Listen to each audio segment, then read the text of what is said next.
me to dance, taking a chance. Telling me to dance, taking a chance.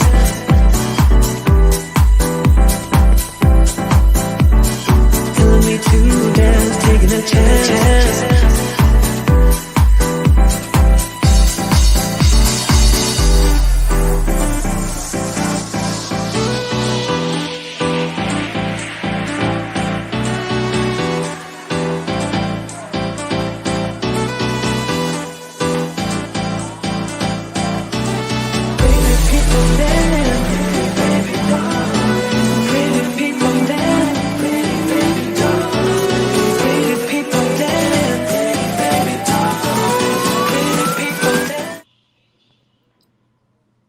Hello. How is everybody doing out there? Hello, everyone.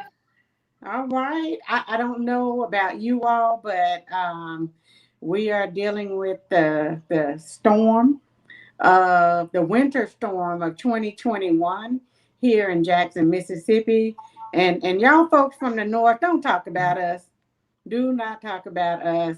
We got maybe a half an inch of snow and ice, and we're out of commission here in the south.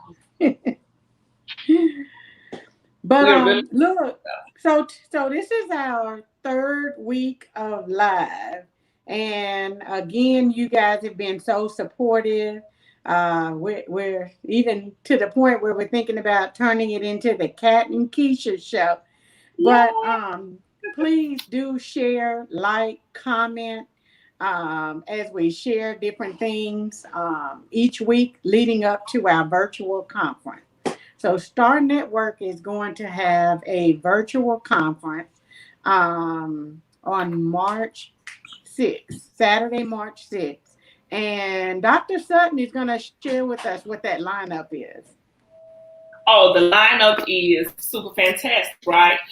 So in our 3 weeks of live, each week we try to highlight a topic that we're going to have discussed during the conference. So the first week we talked about social emotional learning and self-care. So of course that is the first topic. That is how we're going to begin, because we know in this time of pandemic and all of the continuous change in our personal lives and professional lives, we need to take care of ourselves, and we need to make sure that socially and emotionally we're taking care of our students and our staff members in our building.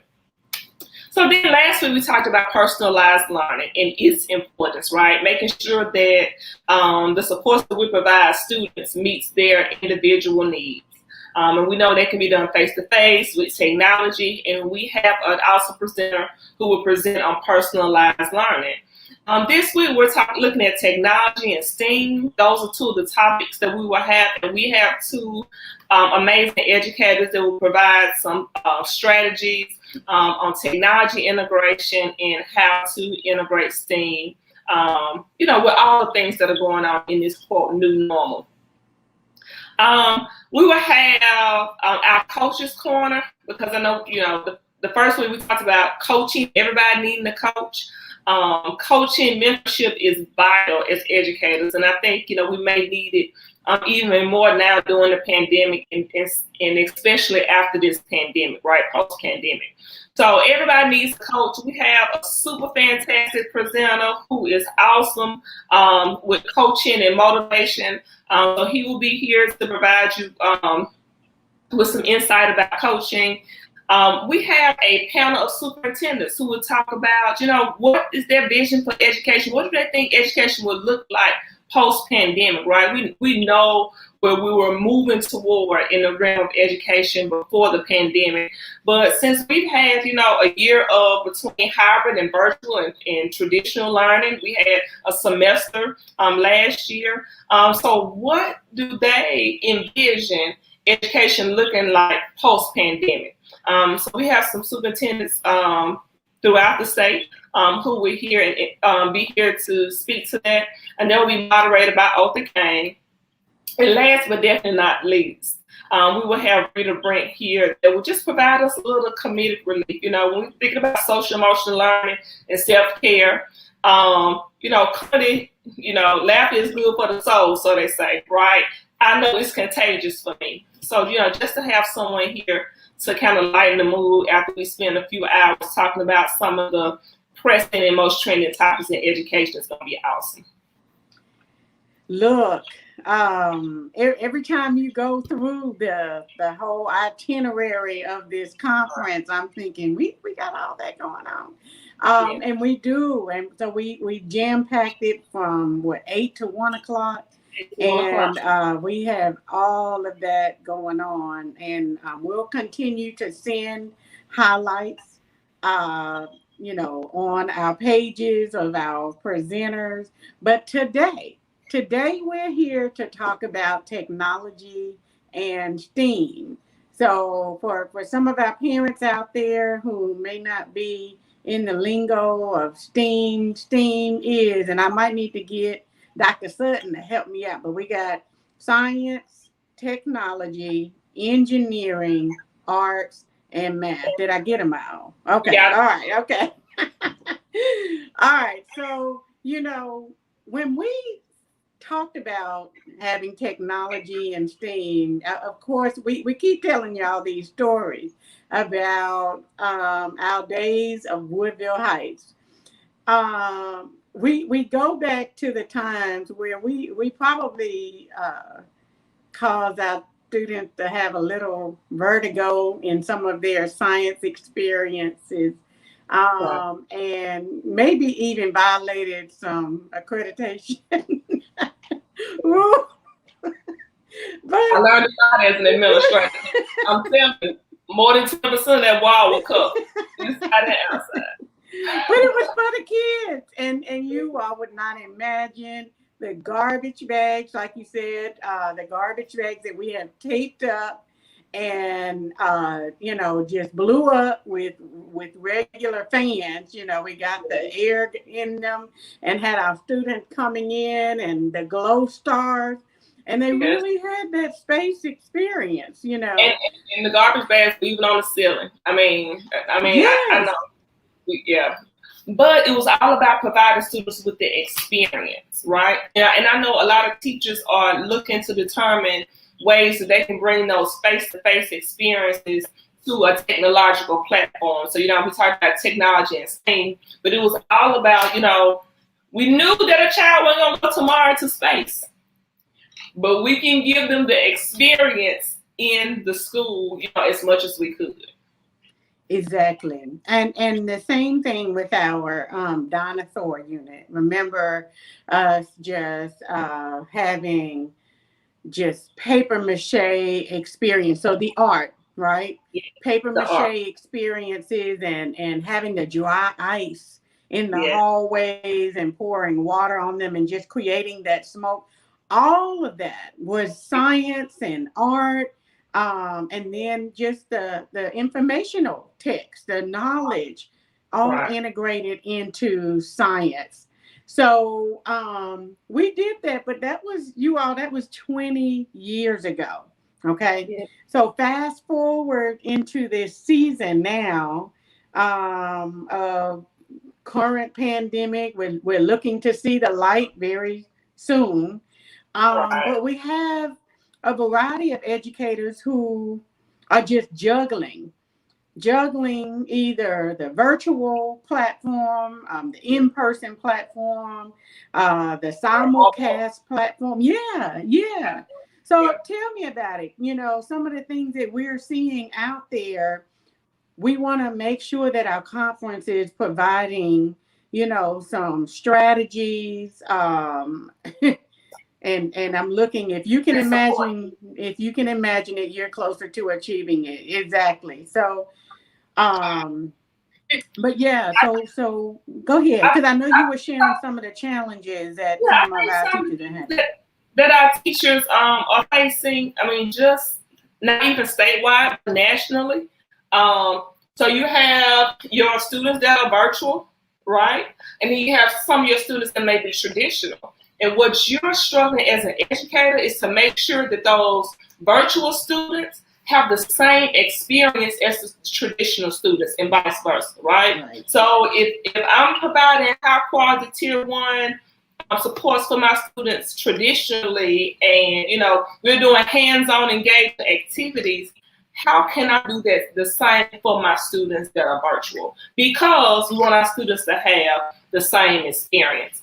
Also, as a teacher, I am teaching students in person and also teaching them virtually at the same time. Like you said, simulcasting, just juggling both experiences for the students, because as an educator, as a teacher, I don't want to spend more time with my face-to-face students and kind of neglect my virtual students and vice versa. So those are just some challenges that, not only students in the state are facing, but I think nationally, our educators are really trying to juggle, making sure that they provide that high quality instruction for both their in-person learners and their traditional students if they are tasked with teaching both, right? We know we have some instances where you have a virtual teacher only or a traditional teacher only. So, that looks a little different because that teacher can focus strictly on virtual experiences.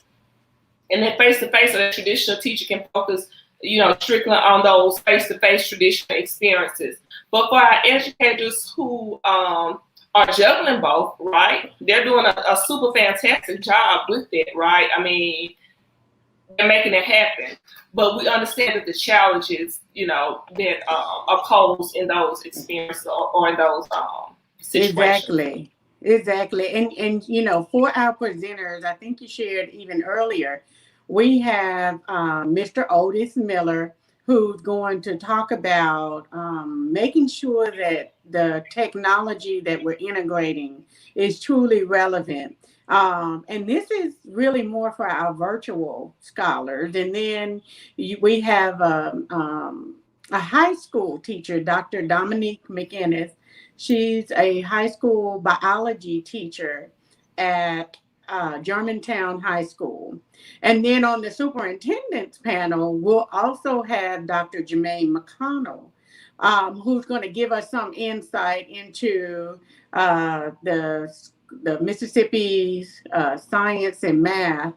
Am I saying that right, Keisha? The Mississippi School for the Science and Math. And he's the superintendent there, and he's going to give us insight as well as to how the math and sciences are able to continue to be engaged, especially with a campus of 11th and 12th graders. So we have plenty of examples all around us where teachers are successful with what they do. And one of the challenges, and I don't want to give their presentations away at all, but one of the challenges that you shared, Keisha, that we're all seeing is specifically targeting those teachers who are simulcasting, whether if it's self-imposed, you're still wanting to simulcast because you want your children to teach the children in your classes, and you've developed a relationship with the children already thus far.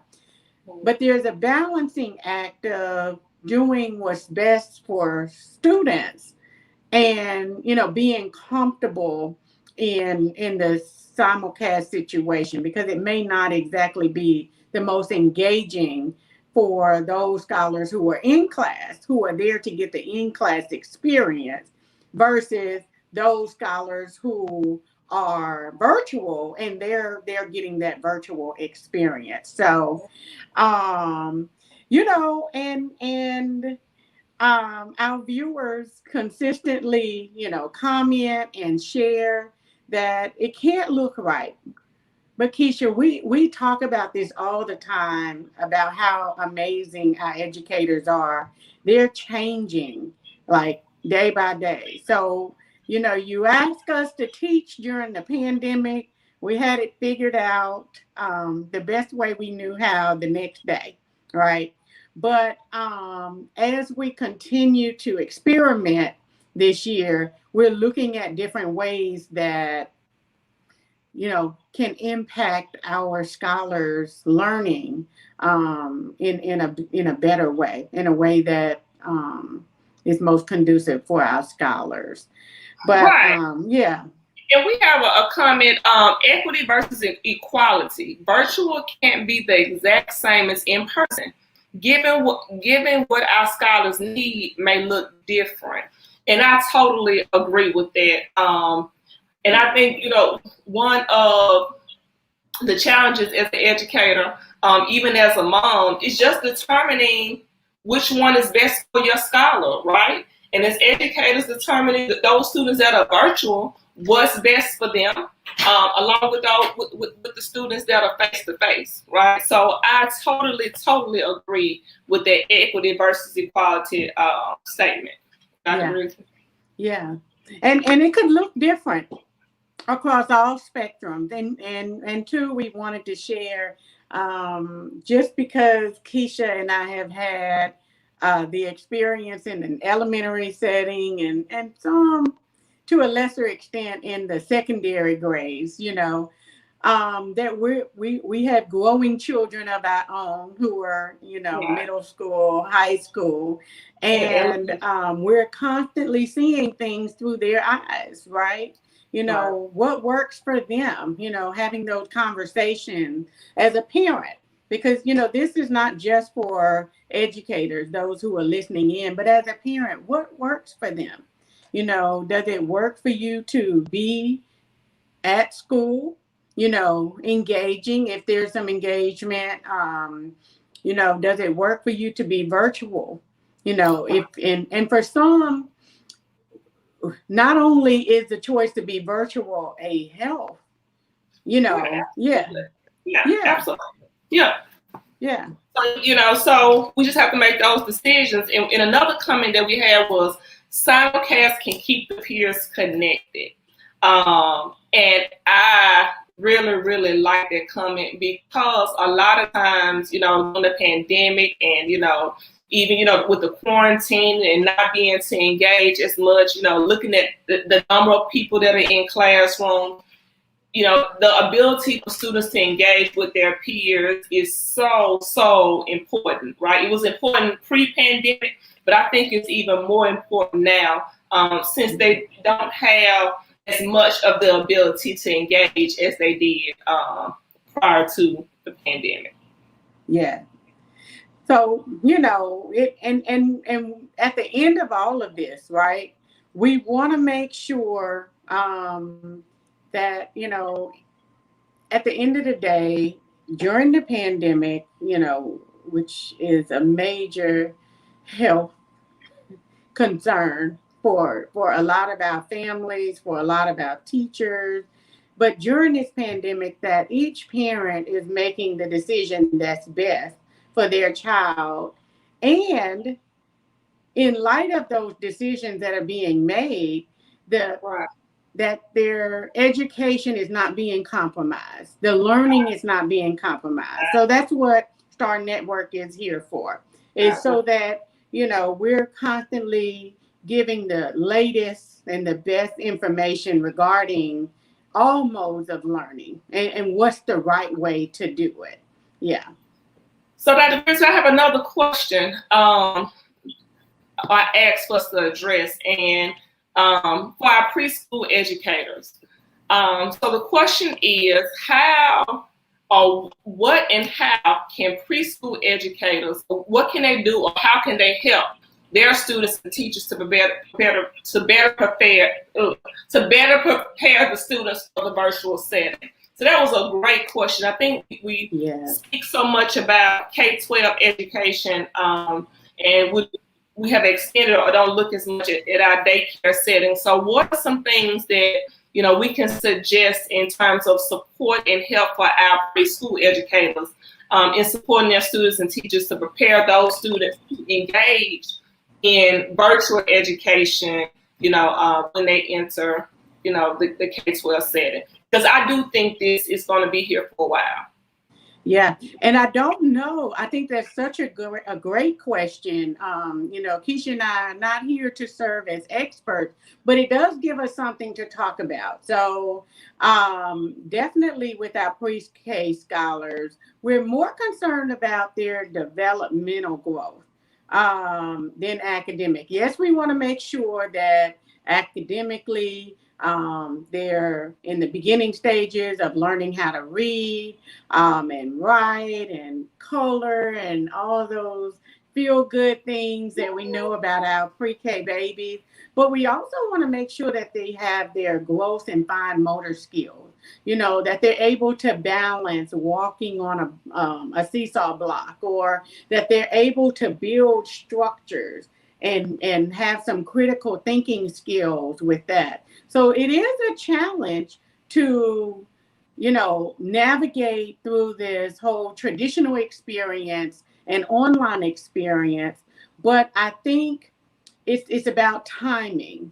How much time do we choose to expose our pre-K babies to the whole technology aspect versus ensuring that they have everything that they need to be a successful learner, because those formative years are just as important as getting into the academic process. And with So that said, I almost hate to not be able to. I know you want to chime in, Keisha, but there's so many pre-K academies that are going on right now that I wish I just had my hands on the information to share.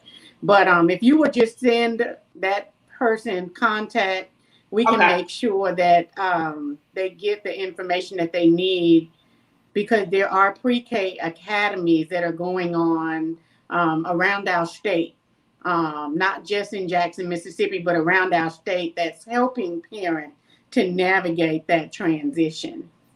And I think that's important. What you said, keep the main thing the main thing. So, in our Yeah, pre-K status, the nurturing, the reading to the students, allow them to, the growth, fine motor skills, exploration, and if they have opportunity to engage with technology to do that.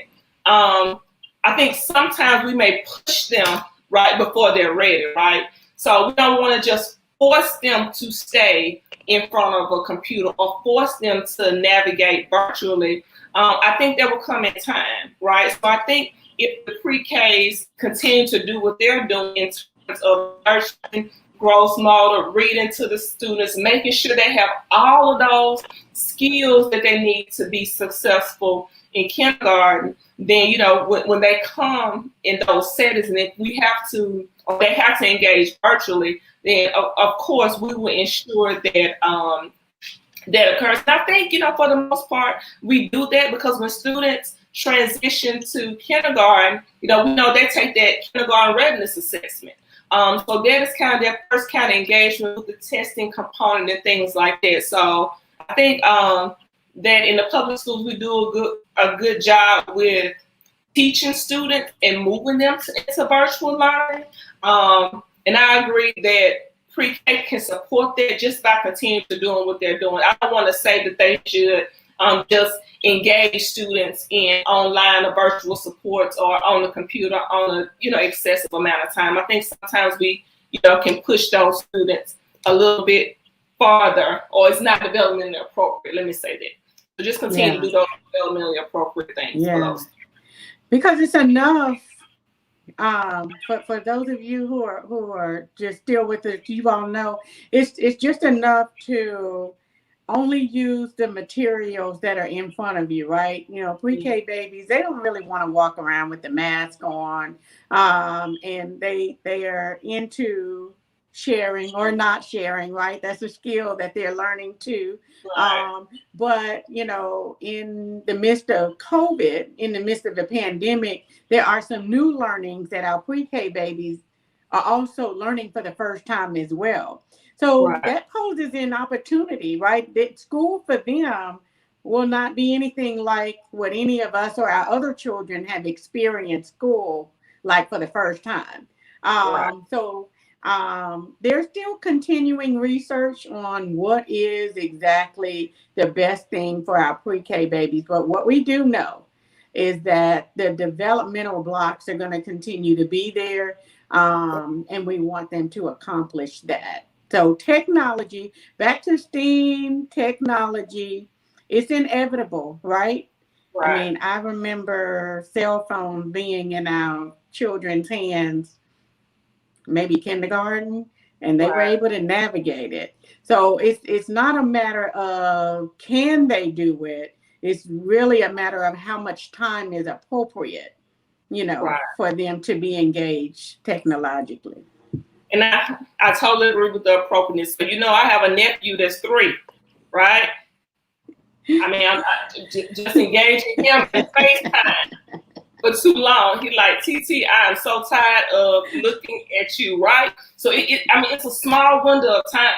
So I think, for our our daycares or preschool educators, it will be a struggle for them as well, on top of all things that they're juggling too in their respective centers, right? So I agree. What's developmentally appropriate for the students? Yeah. And so you all, I'm getting out little notice that it's time for us to kind of shift back into closure. We truly thank you all for the question. Thank you all for the engagement.